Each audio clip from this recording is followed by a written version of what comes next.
السلام عليكم ورحمة الله وبركاته. إن الحمد لله نحمده ونستعينه ونستغفره ونستهديه ونعوذ بالله من شرور أنفسنا ومن سيئات أعمالنا. من يهده الله فلا مضل له ومن يضلل فلا هادي له. أشهد أن لا إله إلا الله وحده لا شريك له وأشهد أن محمدا عبده ورسوله وصفيه وخليله أرسله الله رحمة للعالمين بشيرا ونذيرا. اللهم صل على محمد وعلى آله وصحابته أجمعين. يقول الله سبحانه وتعالى في القرآن الكريم: أعوذ بالله من الشيطان الرجيم. يا أيها الذين آمنوا اتقوا الله حق تقاته ولا تموتن إلا وأنتم مسلمون. ويقول أيضا: يا أيها الذين آمنوا اتقوا الله وقولوا قولا سديدا يصلح لكم أعمالكم ويغفر لكم ذنوبكم ومن يطع الله ورسوله فقد فاز فوزا عظيما. ونصلي ونسلم على حبيبنا وشفيعنا وقدوتنا سيدنا محمد وعلى آله وصحابته أجمعين. Jamaah salat maghrib Masjid Al-Hidayah yang dimuliakan Allah Subhanahu wa taala. Alhamdulillah kita bertemu, mudah-mudahan pertemuan kita ini dirahmati Allah dan diridhai Allah Subhanahu wa taala. Dan barusan kita melaksanakan buka puasa hari Ashura tanggal 10 Muharram. Orang yang puasa di tanggal itu Allah akan mengampuni dosa-dosanya selama 1 tahun yang lalu. Mudah-mudahan Allah mengampuni dosa-dosa kita. Jemaah salat maghrib yang dimuliakan Allah Subhanahu wa taala. Oleh karena itu bulan Muharram ini adalah bulan yang dimuliakan Allah. Bulan yang namanya disebutkan di belakangnya nama Allah Subhanahu wa taala. Syahrul Muharram. Bulan-bulan Allah yang haram.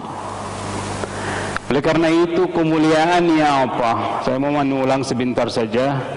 Kemuliaannya apa? Kemuliaan bulan Muharram itu adalah kualitas puasa di bulan Muharram itu adalah terbaik sesudah bulan Ramadan. Rasulullah sallallahu alaihi wasallam bersabda di dalam hadisnya yang diriwayatkan oleh Imam Al-Bukhari, afdhalus siyam بعد رمضان شهر الله المحرم وأفضل الصلاة بعد الفريضة صلاة الليل. Rasulullah SAW bersabda di dalam hadisnya, puasa yang terbaik artinya apa yang terbaik? Kualitas puasanya yang lebih baik, yang sudah lebih baik sesudah bulan Ramadan. Kita tahu bulan Ramadan puasanya adalah puasa yang wajib. Sesudah puasa yang wajib itu di bulan Ramadan ada puasa yang hampir sama kualitasnya. Cuman karena Ramadan ya sudah wajibnya adalah di bulan Muharram. Makanya kalau kita lihat sejarahnya tanggal 10 Muharram atau Ashura itu sejarahnya panjang. Dari Nabi Nuh sampai ke Nabi Musa sampai ke Nabi Muhammad sallallahu alaihi wasallam dia puasa tanggal 10 Muharram itu waktu belum turun wahyunya kepadanya. Dan sesudah turun perintah Allah Subhanahu wa taala bulan Ramadan, Nabi Muhammad meninggalkan puasa Asyura itu. Artinya menjadi Asyura itu adalah puasa yang sunnah. Ya. Ibaratnya kalau kita lihat di syariatnya Nabi Musa itu adalah seperti puasa yang wajib mereka melakukannya. Makanya Rasulullah SAW datang ke Madinah dan melihat orang Yahudi puasa di 10 Muharram itu dan bertanya mereka kenapa puasa di tanggal 10 Muharram itu. Sahabat menjawab adalah karena di hari itu Allah selamatkan Nabi Musa dari Fir'aun. Makanya kata Rasulullah SAW, nahnu ahaqqu bihi min Musa. Kita lebih baik daripada Musa dan kaumnya. Kata Rasul, fasumu, puasalah tanggal 10 Muharram. Oleh karena itu kalau kita lihat di dalam hadis yang diriwayatkan oleh Imam Muslim, siyamu yawma Arafah ahtasibu 'ala Allah annahu yukaffir as-sanata al-madiyah wal-qadimah. Wa siyamu Ashura ahtasibu 'ala Allah annahu yukaffir as-sanata al-madiyah. Kata Rasulullah SAW di dalam hadisnya, puasa hari Arafah. Hari Arafah itu adalah di bulan Dzulhijjah, sudah lewat. Nanti akan balik lagi di tahun berikutnya atau 1442. Barang siapa yang puasa itu akan terhapus dosanya 2 tahun. Tahun yang lalu dan tahun yang berjalan. Karena Dzulhijjahnya itu adalah bulan terakhir di setiap tahun Hijriyahnya. Wa yauma Asyura, dan tanggal 10 Muharram itu akan menghapus 1 tahun yang lalu. Artinya kalau melihat hadis itu, dosa kita akan terhapus di dalam 1 tahun 3 tahun. Orang bertanya, misalnya kata ulama, kalau orang ternyata enggak punya dosa, itu akan menambah pahalanya. Bagaimana kalau dosanya ada, terhapus dosanya dari puasa itu? Bagaimana kalau dia enggak punya dosanya, cuman dia punya dosa besar? Karena yang puasa itu akan menghapus dosa yang kecil. Makanya kata ulama, dia akan mengurangi dosa-dosa yang besarnya. Cuma kalau kita melihat hadis itu, apa yang kita mengambilnya? Coba sedikitlah kita melihat hadisnya itu. Kenapa Arafah itu 2 tahun? Dan kenapa Asyura yang hari ini adalah 1 tahun? Karena Arafah itu adalah syariatnya Nabi Muhammad sallallahu alaihi wasallam. Kalau Asyura itu adalah syariatnya Nabi Musa alaihi salam yang diteruskan oleh Nabi Muhammad sallallahu alaihi wasallam.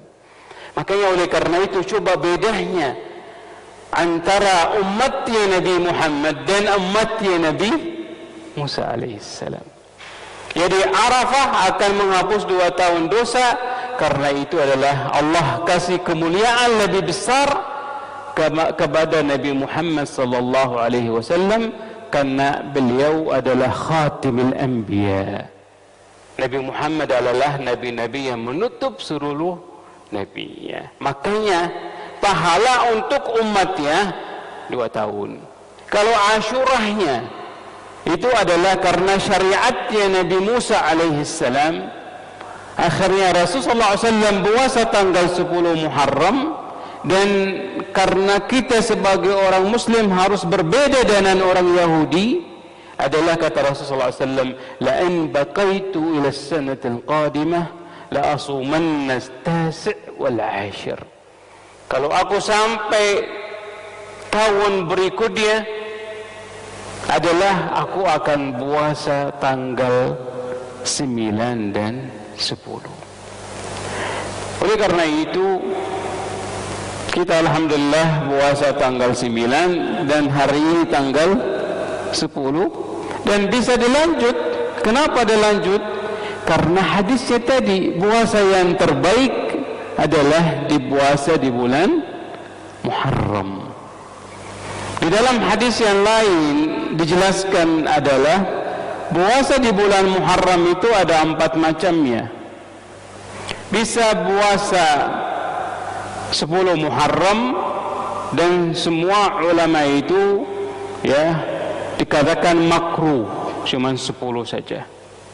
Bisa puasa 9 dan 10 karena tadi hadis Rasulullah SAW, kalau aku sampai tahun depannya akan puasa 9 dan 10.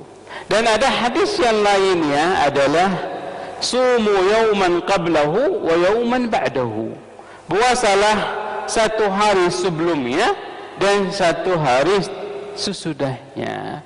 Makanya kalau kita puasa kemarin Kamis, Jumat tanggal 9, hari ini tanggal 10, besok tanggal 11, masuk ke hadis tadi 1 hari sebelumnya dan 1 hari sesudahnya. Nanti masuk lagi Seninnya, nanti masuk Selasa, Rabu, Kamis, itu ayyamul bidh. Itulah mungkin yang bisa kita jaga, kita lakukannya. Kita mendapat tadi di hadis yang saya sebutkan di awal adalah puasa yang terbaik adalah puasa di bulan Muharram. Oleh karena itu kata ulama, bulan Muharram itu bebas puasanya. Mau 10 hari, mau 15 hari, mau 20 hari. Cuman gak ada dalil yang dikatakan puasa itu 1 bulan penuh, gak ada dalilnya. Oleh karena itu banyaklah puasa di bulan Muharram. Minimal ya tadi Senin, Kamis, Tasu'a, Asyura dan ayyamul bidh sudah bisa mendapat banyak lumayan puasa itu. Ya. Nah, oleh karena itu jemaah salat maghrib yang dimuliakan Allah Subhanahu wa taala, saya menyampaikan itu karena puasa di bulan Muharram itu adalah puasa terbaik sesudah puasa Ramadan. Ya.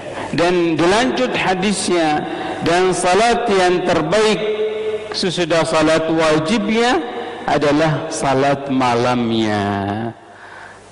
Artinya salat lail.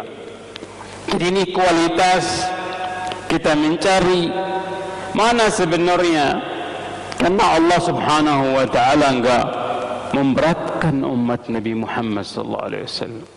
Kita salat wajibnya cuma 5 kali. Ya, wajibnya. Kalau hitung rakaatnya cuma 17 rakaat. Cuman Allah memberi lagi puasa sunnahnya yang lebih banyak rakaatnya. Puasa malamnya, qiyamul lail, puasa salat salat sunnahnya, salat malamnya, dan puasa salat duha, salat rawatib qabliyah ba'diyah, dan salat sunnah yang lain. Jemaah salat maghrib yang dimuliakan Allah Subhanahu wa taala, pembahasan kita malam ini bukan masalah Asyurahnya, cuman mengingatkan saja. Jangan sampai kita berhenti di 9 dan 10 saja. Lanjut puasanya, karena kualitas puasa di bulan Muharram itu adalah kualitasnya terbaik sesudah bulan Ramadan, bulan yang wajib. Manfaatkanlah waktunya dengan baik. Apalagi di bulan Muharram itu adalah bulan hurum yang Allah sebutkan di dalam Al-Quran surat At-Taubah, inna iddatash syuhuri 'inda Allah 12 syahran yawma khalaqallahu as-samawati fi kitabillah yawma khalaqallahu as-samawati wal ard minha arba'atun hurum dzalika ad-dinul qayyim fala tadhlimu fihinna anfusakum wa qatilul musyrikeena kaffah kama yuqatilunakum kaffah wa'lamu annallaha ma'al muttaqin. Jadi Allah sebutkan di dalam Al-Quran tahun itu adalah 12 bulan. Di antara 12 bulan ada 4 bulan yang hurum. Di antara bulan yang hurumnya itu adalah satu yang terbaik. Di antara yang 4 itu adalah yang sekarang kita ada di dalamnya, adalah bulan Muharram. Jemaah salat maghrib yang dimuliakan Allah Subhanahu wa ta'ala, di dalam kesempatan ini sebenarnya membahas tentang khusyuk di dalam salat. Ya, cuman pembahasan kita kan sudah lama, ya, sudah hampir lama. Memang saya ada bukunya, silakan saja nanti bisa dibaca. Kalau kita ketemu di minggu yang kelima itu bisa kita diskusinya, karena kualitas salat juga harus berkualitas. Karena Allah sebutkan di dalam Al-Quran, wa innaha lakabiratun illa 'alal khashi'in. Salat itu adalah besar, ya, cuman salat itu adalah berat kecuali untuk orang yang khusyuk di dalamnya. Jemaah salat maghrib yang dimuliakan Allah Subhanahu wa ta'ala, ada 33 sebab 33 sebab yang menjadikan kita khusyuk di dalam salat. Cuman 33 sebab itu dibagi dua. Artinya ada faktor yang menguatkan kekhusyuannya dan ada faktor yang melemahkan kekhusyuannya. Makanya oleh karena itu kita kalau salat, kita harus memperhatikan mana faktornya yang menguatkan dan mana faktornya yang melemahkannya. Nah, oleh karena itu kita kalau sudah memahami faktor yang menguatkan dan faktor yang melemahkan, mudah-mudahan salat kita berkualitas yang baik, kita menghasilkan salat yang khusyuk. Maka Allah berfirman di dalam Al-Quran surat Al-Mu'minun, ya, qad aflahal mu'minun. Apa yang disebutkan pertama? Qad aflahal mu'minun alladzina hum fi salatihim khashi'un. Yang pertama disebutkan apa? Khusyuk. Sampai di akhir, sampai di ayat 11, ulaika humul warithun alladzina yarithuna al-firdausa hum fiha khalidun. Jadi orang yang khusyuk di dalam salatnya dapat balasannya. Apa balasannya? Dia akan mewarisi surga. Dia akan menjadi ahli surga. Dan bukan surga saja, surga Al-Firdaus, surga yang terbaik, yang Rasul SAW mengajarkan kita, kalau kita berdoa minta surga, mintalah surga Firdaus. Makanya diusahakan setiap hari minimalnya setiap hari minta sama Allah surga. Allahumma inni as'alukal jannah. Itu. Karena di dalam hadisnya nanti di hari kiamat sesudah hisabnya dikatakan surga surga berbicara, orang ini adalah hamba ini adalah memohon untuk masuk surga, ya Allah, masukilah dia di surga. Ya, usahakan itu, berdoa setiap waktu yang mustajab, ya, setiap waktu yang diterima doa. Waktu yang mustajab itu adalah antara azan dan iqamah. Waktu yang mustajab adalah keadaan sujud. Waktu yang mustajab itu adalah antara dua sujud. Waktu yang mustajab itu adalah di tahiyat terakhir. Makanya ada 3 tempat di salat itu doanya, banyaki doanya. 3 tempat. Yang pertama adalah waktu sujud. Cuman ini jangan banyak doa di waktu sujud, waktu salat berjamaah, enggak boleh. Karena harus mengikuti imam, ya jangan begini. Kata Ustaz itu doanya harusnya panjang di sujud. Akhirnya imam sudah salam, dia masih sujud. Itu saya pernah mendapat orangnya begitu. Pas tahiyatnya, pas imamnya assalamualaikum, baru dia duduk. Dan dalilnya tadi, kata Rasulullah SAW, harus banyak doa di sujud. Jadi saya bilang, saya enggak bertanya sebanyak, saya bertanya, tahiyat itu rukun atau sunnah salat? Rukun. Kamu tadi enggak melakukan rukun, salatnya sah enggak? Oh iya, salatnya enggak sah ya? Iya enggak sah.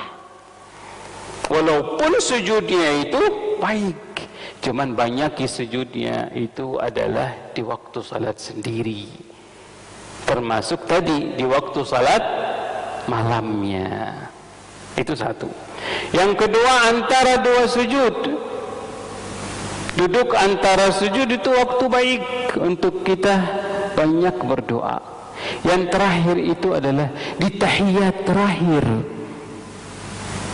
Karena kata ulama, sesudah kita melewati banyak rukun dan banyak sunnah dan banyak wajib di salat itu, terakhirnya itu kita selesai doa di tahiyatnya, kita bebas doanya. Makanya kita kadang-kadang imamnya lama tahiyat terakhir, kita ulang lagi dari awal. Enggak boleh itu. Kita lanjut doa apapun, doa mustajab situ. Ya. Jadi jangan berhenti. Yang namanya salat itu enggak boleh berhenti. Kan kadang-kadang tahiyatnya, imamnya tahiyat terakhir lama, kita udah selesai, nunggu aja. Kalau nunggu, apa yang terjadi? Setannya datang, ganggu. Akhirnya kalau orang yang berbisnis ikut, oh ruginya berapa, hari ini jual berapa, ya. Yang bikin anggarannya, oh jangan salah anggaran ini, pikirannya terjadi di salat. Dan itu setannya khusus, Pak. Orang setan yang khusus di dalam mengganggu di dalam salat, sampai Rasul kasih namanya Khanzab. Itu khusus untuk mengganggu orang yang ada yang melaksanakan salatnya. Dan tingkatnya beda-beda. Orang yang punya ilmu tingkatnya lebih tinggi. Orang yang biasa saja tingkatnya biasa. Orang yang biasa duduk di warung minum kopi, merokok, setan nggak perlu diganggu, ini sudah setan dia sendiri gitu. Allahu Akbar, dia nggak terasa sama sekali. Mohon maaf, orang ya Allahu Akbar nggak ada sama sekali. Mohon maaf, setan itu kalau dengar Allahu Akbar lari. Ini malam merokok, asik gitu. Itu apa namanya? Oleh karena itu, ya kita hati-hati. Ya mohon maaf, hati-hati. Itu. Jadi kalau kita sudah Allahu Akbar, kita enggak sama sekali terjadi apa di diri kita panggilan itu. Ini na'udzubillah, sudah bahaya itu. Ya, oleh karena itu kita manfaatkan waktu di salat itu, termasuk di waktu tahiyat terakhir. Makanya imam itu bisa lebih bagus diperpanjang tahiyat terakhir. Cuma Rasul mengajarkan hadisnya, mengajarkan kita doa di dalam hadisnya. Kita harus menyebutkan 4 hal. At-ta'awudz min arba'ati asya. Kita ta'awudz dari 4. Allahumma inni a'udzu bika min adzabi jahannam wa min adzabil qabr wa min syarri fitnatil mahya wal mamat wa min syarri fitnatil masiihid dajjal. Ya. Jadi Rasulullah SAW mengajarkan kita sesudah tahiyat ya innaka hamidun majid, kita baca Allahumma inni a'udzubika min adzabi jahannam. Kita memohon kepada Allah untuk menjauhi kita dari siksa neraka. Yang kedua adalah dari siksa kubur. Yang ketiga adalah dari fitnah hidup dan mati. Dan yang terakhir adalah dari fitnah Masiihid Dajjal. Dan kita harus yakin Masiihid Dajjal akan turun. Dan Allah sudah ciptakan. Kalau kita melihat hadis Rasulullah SAW yang ada di Sahih Al-Bukhari, sebenarnya Allah sudah menciptakan, cuman belum keluarnya. Oleh karena itu dia akan keluar. Makanya kita terus menerus berdoa kepada Allah, kita memohon untuk dijauhi dari siksa neraka, siksa kubur, dan fitnah hidup dan mati, dan fitnah Al-Masih Ad-Dajjal. Jemaah salat maghrib yang dimuliakan Allah Subhanahu wa ta'ala, oleh karena itu buku khusyuk itu adalah menjadikan, atau buku khusyuk di dalam salat itu adalah menjadikan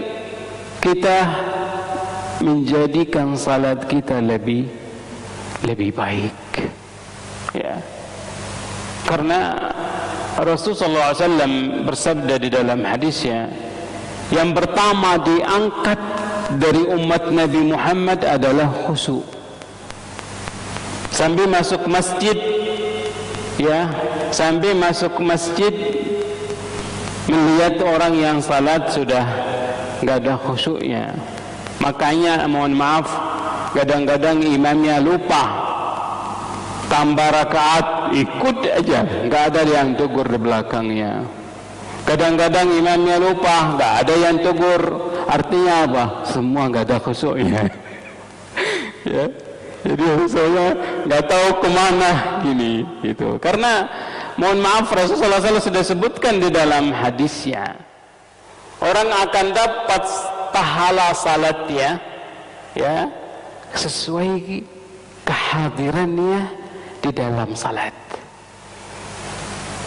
Cuman pahala jamaahnya, pahala salat berjamaah itu pahala 27 derajatnya. Cuman kalau kita sekarang bertanya, apa semua yang tadi salat maghrib di Masjid Al-Hidayah pahalanya sama?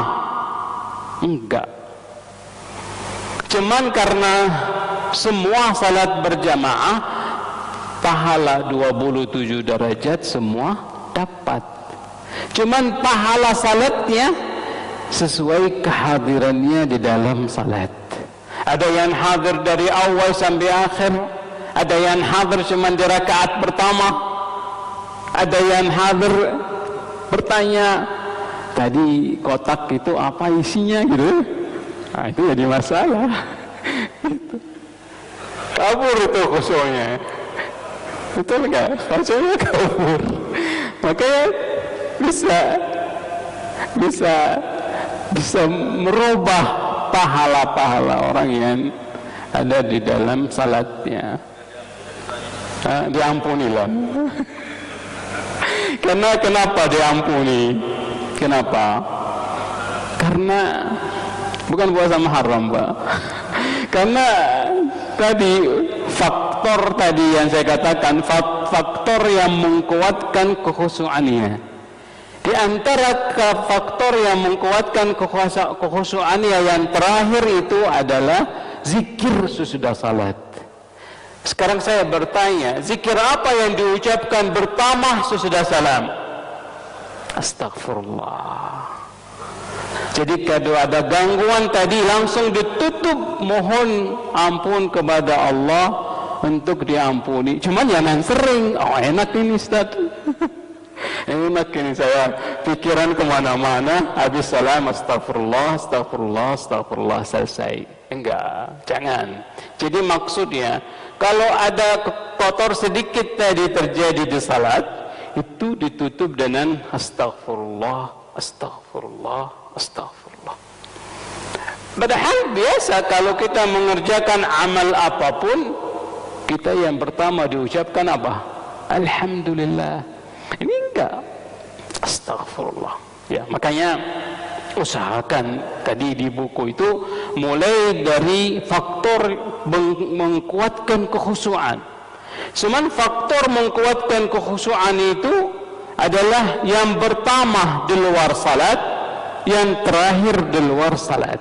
Artinya yang pertama adalah al-isti'dad lis-salah, mempersiapkan diri untuk salat.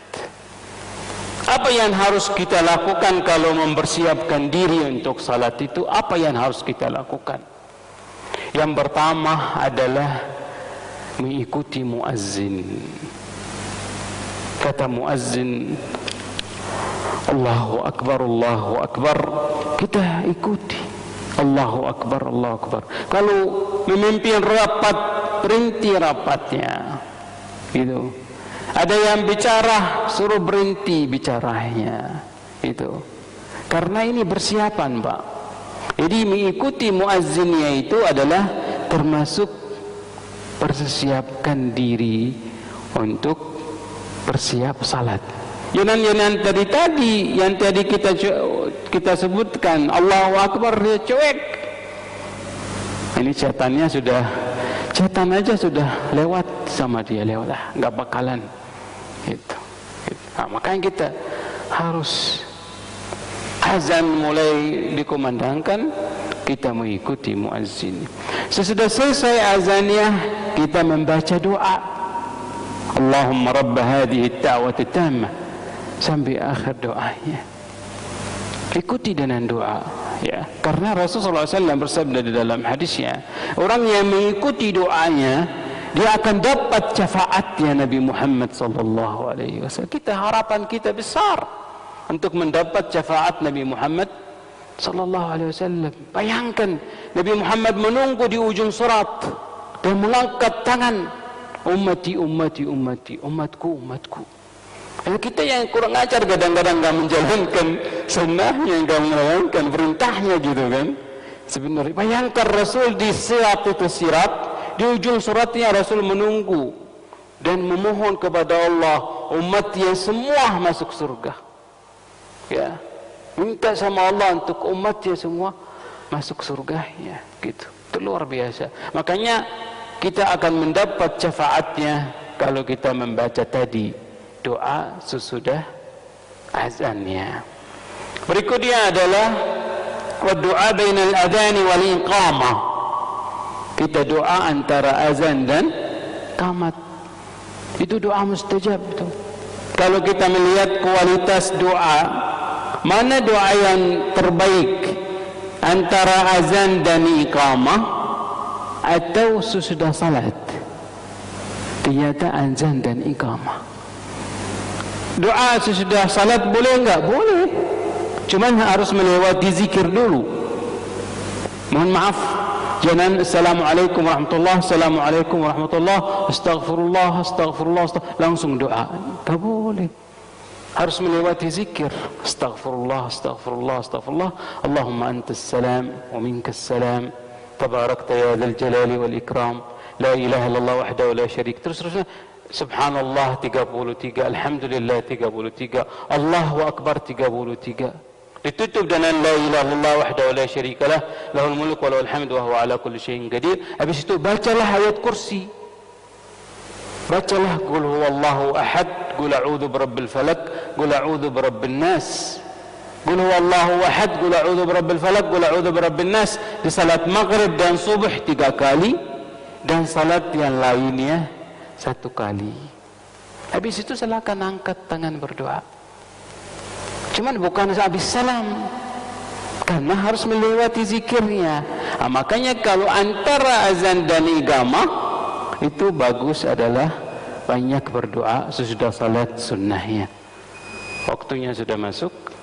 InsyaAllah pertemuan berikutnya kita lanjut, dan mudah-mudahan Allah menjadikan kita mendapat khusyuk di dalam salat, dan Allah Subhanahu wa taala menerima amal ibadah kita di bulan Muharram, termasuk puasa kita di tanggal 9 dan tanggal 10. Aqulu qawli hadza wa sallallahu ala nabiyyina Muhammad wa ala alihi wa sahbihi ajma'in. Kita tutup membaca doa kafaratul majlis. Subhanakallahumma wa bihamdik asyhadu an la ilaha illa anta astaghfiruka wa atubu ilaik. Assalamualaikum warahmatullahi wabarakatuh.